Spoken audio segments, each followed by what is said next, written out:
자, 그렇게 장녹수를 향한 연산군의 총애가 극에 달한 1504년 3월. 연산군은요, 조선 조정뿐 아니고요, 백성들도 경악할 만한 어마어마한 오명을 내립니다. 장수경의 집이 여염사에 있어 화재로 연소될까 염려되니 가까운 이웃 인가들을 헐어 넓혀라. 자, 여기서 장수경 누구? 장녹수. 네, 맞습니다. 장녹수는요, 입군 1년 만에 종사품 수건에서 이제 종삼품 수경으로 지금 승진한 상태가 됐습니다. 네. 와. 그러니까 장녹수 사가 주변의 집들을 다 헐어버리고 장녹수 집을 넓히라는 뜻이에요.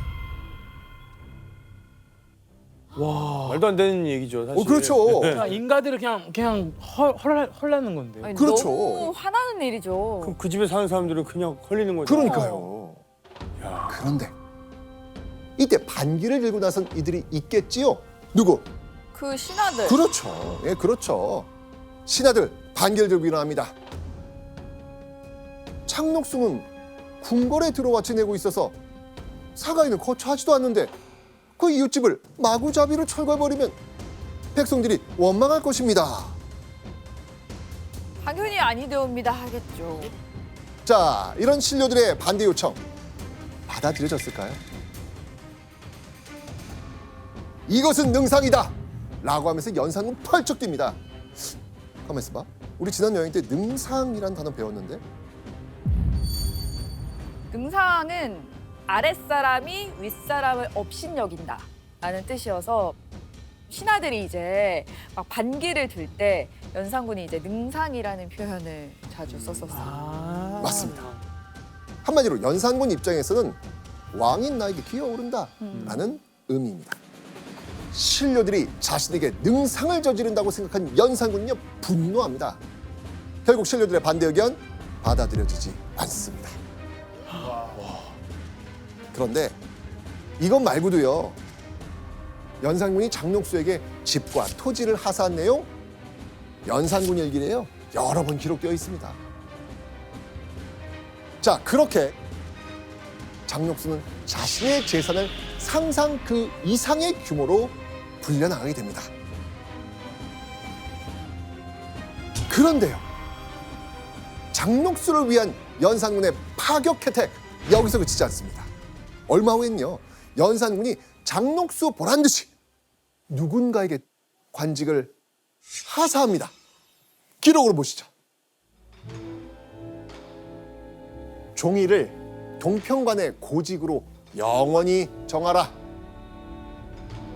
자, 여기서 종이는요, 장녹수의 딸을 돌봐주는 유모의 아들 이름입니다. 동평관은 뭐냐면요, 일본 사신들이 머무는 숙소거든요. 고직은 동평관에 딸린 창고 관리자를 말합니다. 자, 그렇다면 유모 아들의 신분은 뭐였을까요? 노빅, 천민. 네, 노비 신분이었습니다. 네. 자, 한마디로 노비가 동평관의 창고 관리자가 된 거죠.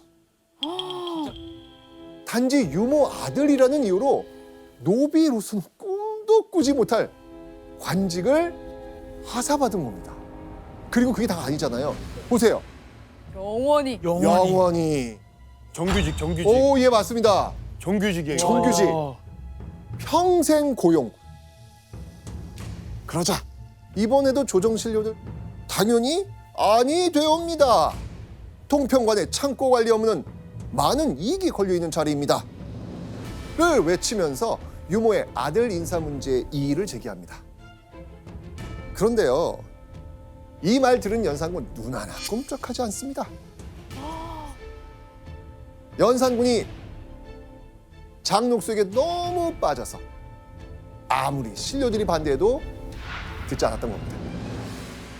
그리고 연산군의 파격 혜택 여기서 그치지 않습니다. 김효손을 함경도 전양 별감에 제수하라. 김효손은요, 바로 장녹수의 형부를 말합니다. 형부. 형부까지요? 자, 이 함경도 전양 별감은요, 왕이 함경도 제사를 위해 내린 향과 충문을 함경도 현지에 가서 전달하는 임시관직을 말하거든요. 그런데 장녹수 언니의 신분이 뭐였죠? 노비죠. 노비였잖아요. 네. 장녹수 노비였으니까, 그죠? 한마디로 장녹수 덕분에 노비 출신이 왕명으로 특별 임무까지 내려받는 인물이 된 거예요. 그냥 장누수가 딱 얘기하면 바로 다 들어주는데. 그러니까요, 지금 이게. 그 장녹수는 입장에서 보면 정말 기적같이 출세해서 궁궐에 들어왔지만 자기가 마음 놓고 부릴 신복, 측근이 아무도 없잖아요. 그러니까 이런 기회가 있을 때마다 요소요소에다가 자기 말에 충성할 신복들을 박아놓는 거죠. 더군다나 저기 동평관 창고 관리자라 그러면은 값 나가는 물건들을 빼놓을 수 있는 노른자의 자리예요. 그러면 저 종이가 저 고직으로 물건을 좀 빼돌렸다. 그러면 그 중에 일부를 누구한테 바치겠어요? 장녹수. 장녹수한테 바치는 거죠. 그런 사람들을 궁궐 요초에다가 이제 심어두는 거예요. 와. 장녹수는요, 그야말로 자신의 위세를 철저히 이용했던 겁니다. 주변인들의 관직을 청탁하고 자신의 신복들을 이권이 걸린 자리에 턱턱 많이 앉혀나가고 있었던 것이죠. 자, 그런데요, 이 연산군의 이 호위하에 기세등등해진 장녹수가 조정 대신들을 경악하게 만든 엄청난 일을 또 저지릅니다.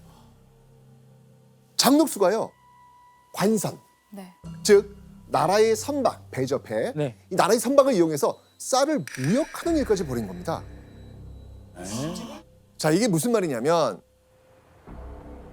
관선을 이용해서 남쪽에서 세금으로 올라온 쌀을 착복해서 쌀이 귀한 이 평안도에 가서 비싸게 판 다음 거기에 특산품들을 다시 실어 갖고 온 겁니다. 그걸 팔아서 또 돈을 번 거죠. 그럼 그 해가지고 그 쌀을 무역하면 그 수익은 자기가 챙기는 거예요? 자기가 이제 다 하는 거죠. 와. 그럼 지금 사업도 하려고 한 거예요? 개인 지금? 사업을 한 개인 거네요. 사업을? 뭘 이용해서?